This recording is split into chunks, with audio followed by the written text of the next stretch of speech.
আল্লাহ পাক রব্বুল আলামিন তার খলিল ইব্রাহিম আলাইহিস সালাতু ওয়াস সালামকে স্বপ্ন দেখাইলেন, তোমার প্রিয় বস্তুটাকে আল্লাহর রাহে কুরবানি করে দাও। পয়গম্বরগণের স্বপ্ন ওহী, স্বপ্ন যুগে যা দেখে তা পয়গম্বরদের জন্য ওহী।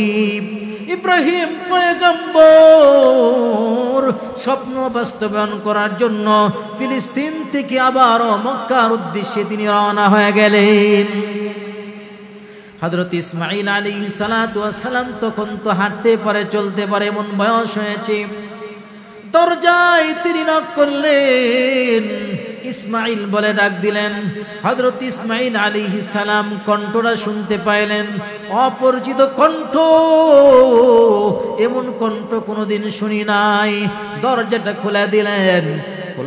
খুলে দেওয়ার পর হযরত ইসমাঈল লক্ষ্য করে দেখে জুব্বা পরিহিত, মাথার মধ্যে পাগড়ি দেখা যায়। এমন মানুষ তো আমি জীবনে কোনোদিন মক্কাতে দেখি না, তবে জুব্বাটা দেখে মনে হয় তিনি ইব্রাহিম খলিল, আমার বাবা ছাড়া আর কেউ হবে না। ইব্রাহিম পয়গম্বরের কোনো সন্তান নাই, আল্লাহর কাছে কান্দে, রব্বি হাবলি মিনাস সালিহিন, আয় আল্লাহ আমাকে একটা নেককার সন্তানের সুসংবাদ দেন। আল্লাহ পাক রব্বুল আলামিন পয়গম্বরের দোয়াকে কবুল করলেন। আল্লাহ পাক রব্বুল আলামিন সুসংবাদ দান করলেন, ফাবাশশারনাহু বিগুলামিন হালিম। আল্লাহ পাক রব্বুল আলামিন নেককার সন্তানের সুসংবাদ দিয়ে দিলেন, সহনশীল সন্তানের সুসংবাদ দিয়ে দিলেন। আল্লাহ পাক রব্বুল আলামিন সন্তান যখন দান করলেন, আল্লাহ পাক হযরত ইব্রাহিম আলাইহিস সালামকে পরীক্ষা শুরু করলেন। হযরত ইব্রাহিম আলাইহিস সালাম তার এই দুধের সন্তান আর মা হাজরাকে মক্কার যেখানে মরুভূমি, বালু আর বালু, কোনো গাছগাছালি নাই, কোনো খাবার পানিও নাই, এমন একটা জায়গায় রেখে আল্লাহর পয়গম্বর চলে গেলেন ফিলিস্তিনের দিকে। সন্তানটা আস্তে আস্তে বড় হতে লাগলো, ওই দিকে আমি যাব না। লম্বা ঘটনা, ইব্রাহিম পয়গম্বর দ্বীনের দাওয়াত দেওয়ার জন্য চলে গেলেন ফিলিস্তিনে যাওয়ার পরে দীর্ঘদিন হয়ে গেল, সন্তানটাও হাঁটতে পারে এমন বয়স হয়েছে। আল্লাহ পাক রব্বুল আলামিন হযরত ইব্রাহিম আলাইহিস সালাতু ওয়াস সালামকে ওই ফিলিস্তিন থাকা অবস্থায় তাকে স্বপ্ন দেখাইলেন যে তোমার সবচেয়ে প্রিয় বস্তুটা আমি আল্লাহর রাহে কুরবানি করে দাও। আল্লাহ পাক রব্বুল আলামিন বলেন সূরা সাফফাতের 102 নম্বর আয়াত, ফালাম্মা বালাগা মাআহুস সা'য়া ক্বালা ইয়া বুনাইয়া ইন্নী আরা ফিল মানামি আন্নী أذبحك فانظر ماذا ترى। আল্লাহ পাক রব্বুল আলামিন তার খলিল ইব্রাহিম আলাইহিস সালাতু ওয়াস সালামকে স্বপ্ন দেখাইলেন, তোমার প্রিয় বস্তুটাকে আল্লাহর রাহে কুরবানি করে দাও।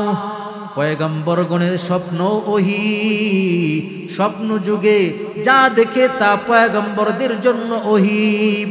ইব্রাহিম পয়গম্বর স্বপ্ন বাস্তবায়ন করার জন্য ফিলিস্তিন থেকে আবার মক্কার উদ্দেশ্যে তিনি রওনা হয়ে গেলেন। হযরত ইসমাঈল আলাইহিস সালাতু ওয়াস সালাম তখন তো হাঁটতে পারে, চলতে পারে, এমন বয়স হয়েছে। দরজায় তিনি নক করলেন, ইসমাঈল বলে ডাক দিলেন। হযরত ইসমাঈল আলাইহিস সালাম কণ্ঠটা শুনতে পাইলেন, অপরিচিত কণ্ঠ, এমন কণ্ঠ কোনোদিন শুনি নাই। দরজাটা খুলে দিলেন। খুলে দেওয়ার পর হযরত ইসমাঈল লক্ষ্য করে দেখে জুব্বা পরিহিত, মাথার মধ্যে পাগড়ি দেখা যায়। এমন মানুষ তো আমি জীবনে কোনোদিন মক্কাতে দেখি না, তবে জুব্বাটা দেখে মনে হয় তিনি ইব্রাহিম খলিল, আমার বাবা ছাড়া আর কেউ হবে না। জুব্বা দেখে চিনে ফেলেছেন তিনি আমার বাবা হবে। কেন? মাঝে মাঝে মা হাজেরা একটা জুব্বা হাতের মধ্যে নিয়ে গ্রান নিতেন, গ্রান শুকতেন। সন্তান ইসমাইল ডাক দিয়ে বলতেন, মা এই জুব্বার মধ্যে আপনি এমন কি গ্রান পেয়েছেন, এমন কি পেয়েছেন যে জুব্বাটার গ্রান আপনি নাকের মধ্যে নেন? মা হাজেরা ডাক দিয়ে বলি, বাবা এই জুব্বাটা হলো তোমার আব্বা ইব্রাহিম খলিলের। আমি এই জুব্বাটা আমার নাকের মধ্যে নিয়ে গ্রান নেই, আমার স্বামী ইব্রাহিম খলিলের দেহের গ্রান আমি নেই। কারণ আমার স্বামী দীর্ঘদিন হয়ে গেছে, আমার স্বামী নাই, দূরে চলে গেছে, স্বামীকে দেখি না। এই জন্য জুব্বাটা একটু নাকের মধ্যে নিয়া একটু গ্রান নিয়া দিলটাকে একটু সান্ত্বনা করি। ইসমাইল আলাইহিস সালাম তার বাবাকে চিনে ফেললেন, এক পলক বাবাকে দেখলেন।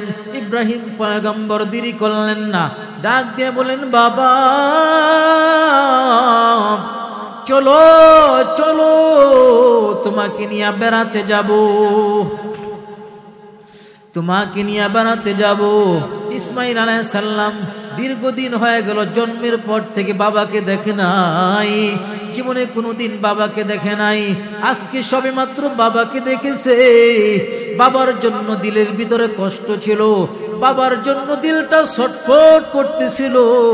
কারণ সন্তান যদি দীর্ঘদিন বাবাকে না দেখে, বাবা বিদেশের বাড়িতে থাকে, দীর্ঘদিন পর্যন্ত বাবার চেহারা দেখা যায় না। ওই সন্তানটা যখন দীর্ঘদিন পরে 5 বছর 6 বছর 7 বছর পরে যখন বাবার চেহারাটা দেখতে পায়, সন্তান আনন্দের কোনো সীমা থাকে না। হযরত ইসমাঈল আলাইহিস সালাম আনন্দের সাথে বাবার সাথে রওনা হয়ে গেলেন, বেড়াতে যাবে। আল্লাহর পয়গম্বর ইব্রাহিম আলাইহিস সালাতু ওয়াস সালাম মিনা প্রান্তরে চলে গেলেন। তখন হজের সময় চলতেছিল। মিনা প্রান্তরে চলে যাওয়ার পর সন্তানটাকে তার স্বপ্নের কথা বললেন। সন্তানটাকে ডাক দিয়ে বললেন, ইয়া বুনাইয়া ইন্নী আরা ফিল মানামি আন্নী আযবাহুকা ফানজুর মাযা তারা। ও সন্তান, আমি স্বপ্ন দেখেছি তোমাকে আমি জবাই করতেছি। ওরে সন্তান, বলো না তোমার কি অভিমত, কি অভিমত তুমি বলো। আমি তো স্বপ্ন দেখেছি আমি তোমাকে জবাই করতেছি। আজকে যদি আমাদের সন্তান হইতো, বাবা যদি বলতো তোমাকে জবাই করব, সন্তান একটা দৌড় দিত। আর অন্য দিক থেকে বাবার অন্তরে সন্তানের প্রতি এমন মায়া, এমন মহাব্বত, যে সন্তানের গায়ের মধ্যে একটা আঁচড় লাগুক মা সহ্য করতে পারে না, বাবা সহ্য করতে পারে না। সন্তান যদি বিপদে পড়ে যায়, সন্তান যদি মুসিবতে পড়ে যায়, মা বাবা নীরবে দুঃখে দুঃখে কান্দে, সন্তানের জন্য নীরবে আল্লাহর কাছে কান্দে। সন্তান যদি অসুস্থ হইয়া বিছানায় পড়ে যায়, মা কান্দে, বাবা কাঁদতে থাকে, আল্লাহর কাছে আরজ করে, আল্লাহ আমার হায়াত থেকে হলেও একটু হায়াত দিয়া আমার সন্তানটাকে তুমি বাঁচায়া দাও। সন্তানের প্রতি কেমন মায়া, কেমন মহাব্বত। বুড়া বয়সে সন্তান হয়েছে, তাও আল্লাহ পাক রব্বুল আলামিন বললেন সন্তানকে জবাই করার জন্য। সন্তানকে যখন স্বপ্নের কথা বলে দিলেন, সন্তান শিশু পুত্র ইসমাইল আলাইহিস সালাম বাবাকে ডাক দিয়ে বলেন, বাবা, قال يا أبت افعل ما تؤمر ستجدني إن شاء الله ستجدني إن شاء الله من الصابرين।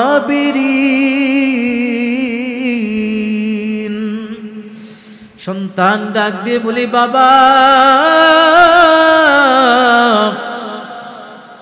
আল্লাহর তরফ থেকে আপনি যে আদিষ্ট হয়েছেন, কারণ স্বপ্নটা আল্লাহর পক্ষ থেকে ওহী, আপনি আপনার হুকুম পালন করেন, আমাকে আপনি ধৈর্যশীলদের অন্তর্ভুক্ত পাবেন। যেমন বাবা তেমন সন্তান। ইব্রাহিম আলাইহিস সালাম সন্তানকে কেন জিজ্ঞেস করলেন, তার পরামর্শ কেন চাইলেন? আল্লাহর হুকুম, পরামর্শ ছাড়াই তো তিনি জবাই করতে পারতেন। ইব্রাহিম আলাইহিস সালাম নিজে যেমন আল্লাহর জন্য প্রস্তুত, সন্তানকে আল্লাহর জন্য জীবনটা দেওয়ার জন্য প্রস্তুত কিনা সেই পরীক্ষা করার জন্য আল্লাহ পাক রব্বুল আলামিন পিতা পুত্রের কুরবানিটাকে কিভাবে নিলেন ইব্রাহিম আলাইহিস সালাম পরীক্ষা করলেন। আমার অন্তর যেমন আল্লাহর মহব্বত, আমার সন্তানের ভিতরেও কেমন আল্লাহর মহব্বত।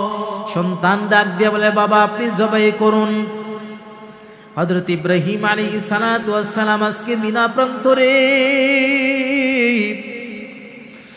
আজি সাহেব যখন কুরবানি দেয়, ইব্রাহিম আলাইহিস সালামের কুরবানির কথা স্মরণ পড়ে যায়। সন্তানটাকে শোয়া দিয়া আল্লাহর পয়গম্বর ছুরি দ্বারা ইসমাইলকে জবাই করার জন্য উদ্যত হয়। দাঁড়ালো ছুরি, কিন্তু গলার মধ্যে ছুরি ধরে না, ছুরির ভিতরে যেন ধার একেবারেই নাই। ছুরিটাকে জিতে দূরে নিক্ষেপ করে পাথরের উপরে পড়ে পাথর দ্বিখণ্ডিত হয়ে যায়, কিন্তু ওই ছুরি দ্বারাতে ইসমাইলের গলা কাটে না। ইব্রাহিম আলাইহিস সালাতু ওয়াস সালাম যখন চেষ্টা করেও পারতেছে না, হযরত ইসমাইল আলাইহিস সালাম ডাক দিয়ে বলে, বাবা ও বাবা, আমার কয়েকটা অনুরোধ আপনি রক্ষা করেন।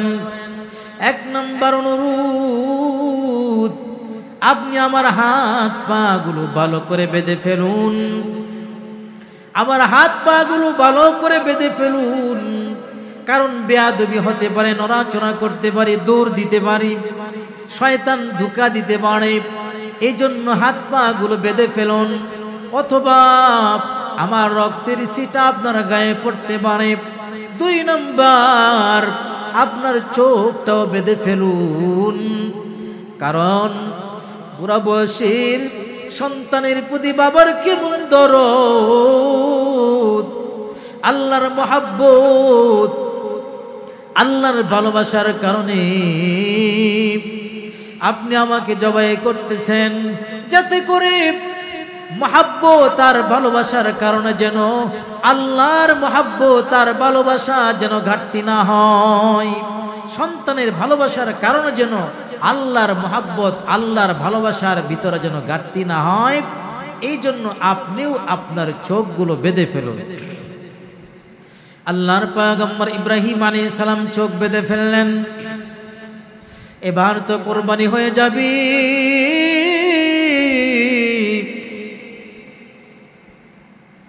আকাশের ফেরেশতারা দৃশ্যগুলো দেখে কান্দে,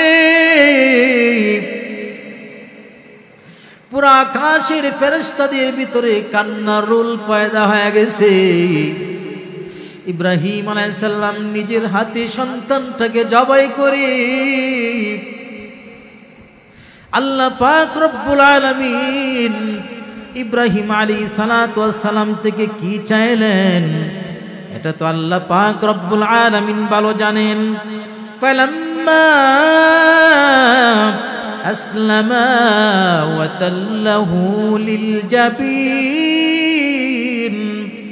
ওয়া নাদাইনাহু আইয়া ইব্রাহিম قد صدقت الرؤيا إنا كذلك نجزي المحسنين। আকাশের ফেরেশতারা কান্দে। আল্লাহ পাক রব্বুল আলামিন জিবরাইল আমিনকে বললেন, ও জিবরাইল যাও, জলদি করে চলে যাও, জান্নাতে একটা প্রাণী নিয়ে যাও, ইব্রাহিমের শরীর নিচে ধরে দাও, কারণ আমার যেটা পাওয়ার ছিল এটা আমি পেয়ে গেছি। ইসমাইল জবাই হোক এটা আমি চাই নাই, আমি তার অন্তর চেয়েছিলাম আমার জন্য কেমন মায়া, আমার জন্য কেমন মহাব্বত, আমার জন্য কেমন ভালোবাসা, এটাই তো আমি চেয়েছিলাম, আর সেটা আমি পেয়ে গেছি। জলদি করে জান্নাতি প্রাণী নিয়ে যাও। জিবরাইল আমিন বললেন, ওগো আল্লাহ, আমি কিন্তু প্রাণী নিয়ে দৌড় দিলাম, এর আগে আগে যেন কেটে না যায়। জিবরাইল আমিন আল্লাহু আকবার, আল্লাহু আকবার এর ধ্বনি দিলেন। সাথে সাথে আকাশের সমস্ত ফেরেশতারা আল্লাহু আকবার, আল্লাহু আকবার এর ধ্বনিতে মুখরিত হয়ে গেল। ইব্রাহিম পয়গম্বর ওই তাকবীরগুলো শুনলেন। আকাশে এই দুম্বাটা ইব্রাহিম আলাইহিস সালাতু ওয়াস সালামের শরীর নিচে ধরে দেওয়া হলো, দুম্বা জবাই হয়ে যায়। হযরত ইসমাইল আলাইহিস সালাতু ওয়াস সালাম পাশে দাঁড়ানো। হযরত ইসমাইল আলাইহিস সালাম আল্লাহর শুকর আদায় করে লা ইলাহা ইল্লাল্লাহু আল্লাহু আকবার, আল্লাহ ছাড়া কোনো মাবুদ নাই, আল্লাহ হলো মহান, আল্লাহই হলো বড়। শুকর আদায় করলেন। হযরত ইব্রাহিম আলাইহিস সালাতু ওয়াস সালাম চোখ থেকে কাপড় খুললেন। কাপড় খোলার পরে দেখে তার সন্তানটা দাঁড়ানো, সন্তানের জায়গাতে জান্নাতের দুম্বা জবাই হয়ে গেছে। জান্নাতের দুম্বা জবাই হয়ে গেল। হযরত ইব্রাহিম আলাইহিস সালাতু ওয়াস সালাম আল্লাহর কাছে শুকরিয়া আদায় করলেন। আল্লাহ পাক রব্বুল আলামিন তাকে পরীক্ষা করেছিলেন।